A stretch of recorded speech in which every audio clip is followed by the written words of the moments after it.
Native American history always fascinated me. The way they lived has always struck out because of their unique and important culture. How they viewed family, food, nature, gods, love, friendship. For their time was advanced. Hi guys, and welcome to Historically. For today's video, we're going to be talking about the life of these Native American Indian chiefs and leaders. Through our techniques, we will recreate and bring them to life. Crazy Horse is believed to have been born in 1842 in now known Rapid City, South Dakota. He was the son of a medicine man. He was only 12 when he killed a buffalo, which rewarded him with his own horse. His father gave him the famous name Crazy Horse. The reason behind his attire is because of a dream he saw, where he was heading to a fight. His first taste of battle was during Red Cloud's War in 1866 to 1868. He joined to raid white settlements and forts in Wyoming. He became chief of Oglala when he was 24 years old. He is remembered for his ability to decoy and bait the American military. This was witnessed in the battle against Custer in 1876, when Crazy Horse led his warriors north and west, having Gall charge south and east. However good this battle may have been, it didn't win the war. When the military cut the food source, Crazy Horse had no choice but to have his people surrender.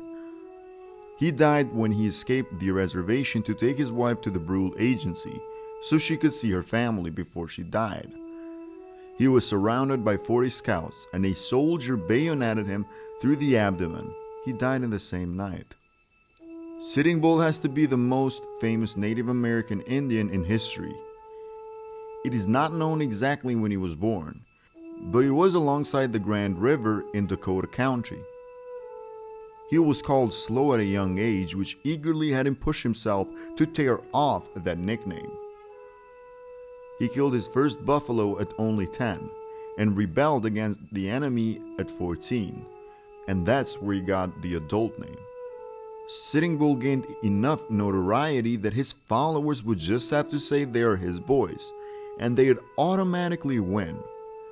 His refusal to abide by the territorial provisions were admirable, and he is remembered for defending his village in 1876. After performing a sun dance ceremony, he led his troops to engage George Crook's men in the Battle of the Rosebud.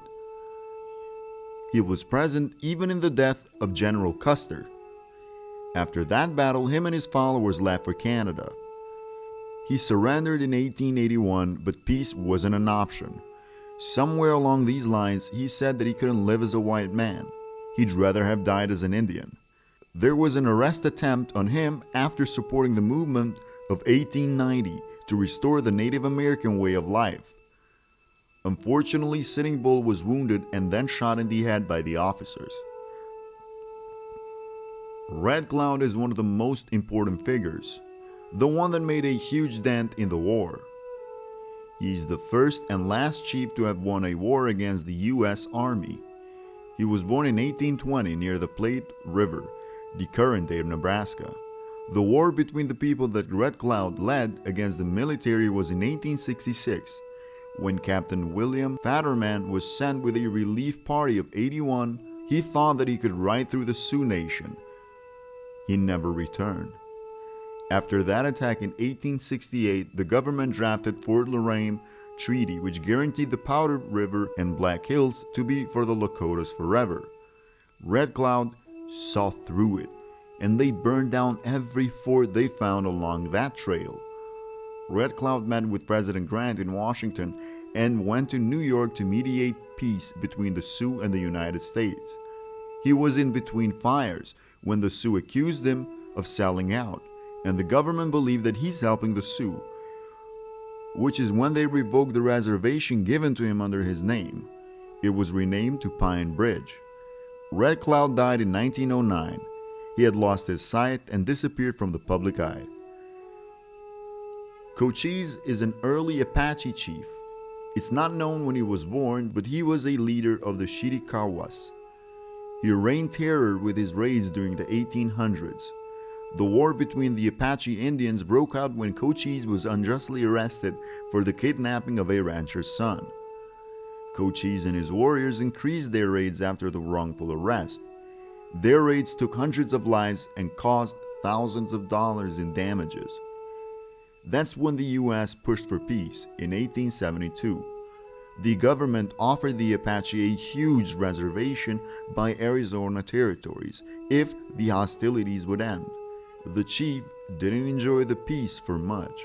He became ill with stomach cancer and died in 1874. The people close to him kept the secret of his grave to their death.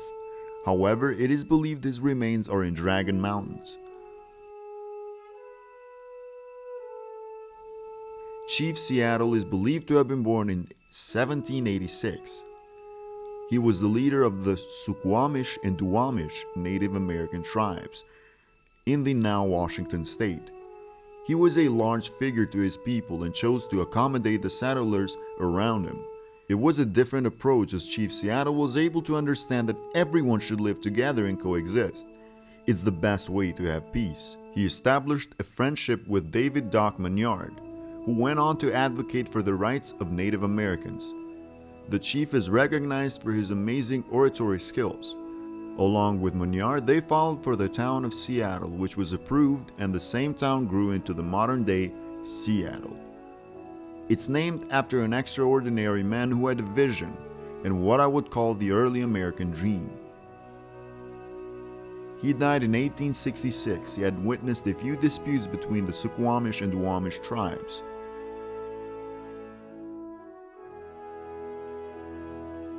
Quanah Parker is believed to have been born in 1848 near the Wichita Falls in Texas. He was a Comanche leader. He was son of Chief Peter Nocona and Cynthia Ann Parker, a woman that was captured at a very young age by the Comanches. That's how Quanah got his last name. His mother was attacked by Texas Rangers. The whole story is blurry, but it is what motivated Quanah to become a full warrior by the age of 15. In 1874, Quanah and roughly 500 warriors decided to attack 30 buffalo hunters, who were warned before the attack. That same attack resulted in failure. Because of that small battle, the U.S. decided to avenge the infamous Red River Indian War. Quanah and the people he led held their position for nearly a year in the mountains. They were forced to surrender and settle on a reservation, and that's when he took the never-heard-before role of principal chief of all Comanche. After that, he served as a mediator between the Comanche and the U.S. He adapted to white civilization and became a successful businessman. He turned to a national figure and became friends with a lot of important people, including President Roosevelt, who invited Quanah to his inauguration in 1905. Quanah passed away in 1911 and was buried next to his mother.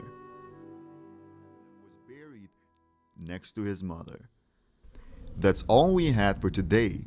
We hope you enjoy. Let us know who you want to see next in the comments below.